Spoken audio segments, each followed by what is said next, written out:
Once upon a time, in the heart of a quiet village in northern Ghana, where baobab trees stood like ancient guardians and the wind carried whispers of old stories, lived a princess named Yumza.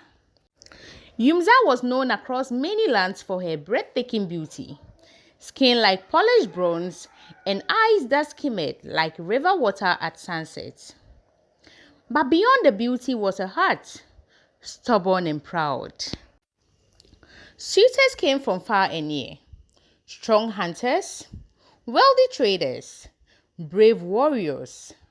But Yumza rejected them all.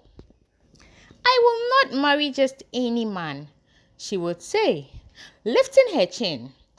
My husband must be unlike any other. Her parents, the king and the queen, grew very worried. Time passed, and still, Yumza refused every proposal. One hot afternoon, a group of young men walked to their farm. After their daily farming activities, the group of young men walked through the bush on their way back from the farm at dusk. As they passed near an old forgotten cemetery, they began to talk. That princess, one of the young men scoffed. She thinks no man is good enough. Another laughed. Ha ha ha ha ha. Let her be. One day, even the spirit might be the only one left to marry her. They laughed loudly, not knowing that something in the cemetery had heard every word, something not of the living. That very evening, as the sun melted into the horizon, a stranger entered the village. He was tall, handsome, dressed like royalty no one had ever seen before. His voice was smooth like honey, his smile charming, but his eyes carried a strange emptiness. Word quickly spread through the village about the arrival of this new prince that no one had seen before. When Yumza saw him, her heart skipped in a way it never had before. That is him, she whispered to herself. This is the man I have been waiting for. The prince spoke gently, respectfully, unlike any man she had ever met. Within days, just days, Yumza agreed to marry him.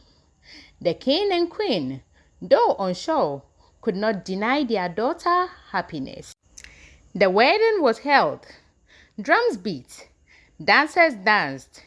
Every single person in the village had fun. But as night fell and the celebration faded, the prince took Yumza away. Come, he said softly. Let me take you to my home. Yumza followed him into the darkness. They walked far, far beyond the village, far beyond the farms, until the air grew cold and silent. Then Yumza saw it. Graves, broken stones, an abandoned cemetery. This is my home, the prince said. Before she could speak, his voice changed. His body trembled and his human form began to fade. What stood before her now was no prince. It was a ghost. Yumza screamed, but no one heard her. You chose me, the ghost whispered. Now you belong here. Days turned into nights, and nights into endless fear. Yumza was trapped. She could not leave. She did not know the way back home. Every path looked the same. Every direction led her back to the graveyard. Her laughter faded. Her beauty dimmed. And regrets became her only companion. Every evening, as the sun set, Princess Yumza would walk to a narrow path near the cemetery. It was the only place where travelers sometimes passed. And there, she would sing. Her voice, once proud, was now filled with sorrow. Sochandaba ye kichana. Ipa temtelgia. Mbanye temtelgina. Manye temtelgina pa. Ipa inyelbaya. Nanzasla nirbuka dolchimba. Princess Yumza sang the song every day in her native language, Dagbani, which translates, "Bypassers, bypassers, where are you going? If you get to the township of Temtelga, my father is the king of Temtelga, and my mother the queen of Temtelga. If you get there, inform them that I've rejected humans and gone after the dead." She sang every day, hoping, praying, begging the wind to carry her voice home.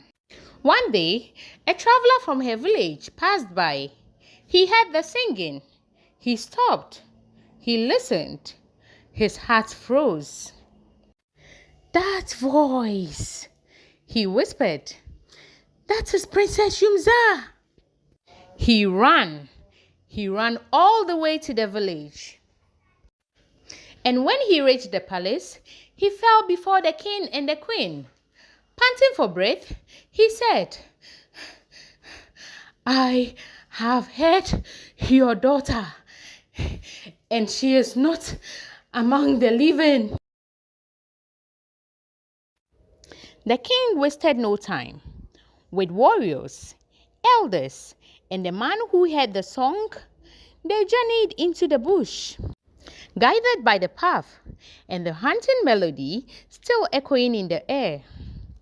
As they approached the cemetery, Yumza's voice grew louder. "We are close," the man said. They found her, weak, thin, but alive. The ghost appeared furious. "She is mine," he roared. But the elders stood firm, chanting ancient words, calling on the strength of their ancestors. The ground trembled, the wind howled, and the ghost vanished into the earth. Yumza collapsed into her mother's arms. She was finally home. From that day on, Yumza was no longer proud, no longer stubborn. She became humble, wise, and graceful. And whenever young maidens refused good counsel, the elders would say, "Remember the princess who married a ghost." This marks the end of our story.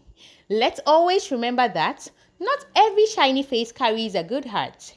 And sometimes what we chase blindly may lead us into darkness. Please subscribe to Keelah's Tales for more African stories.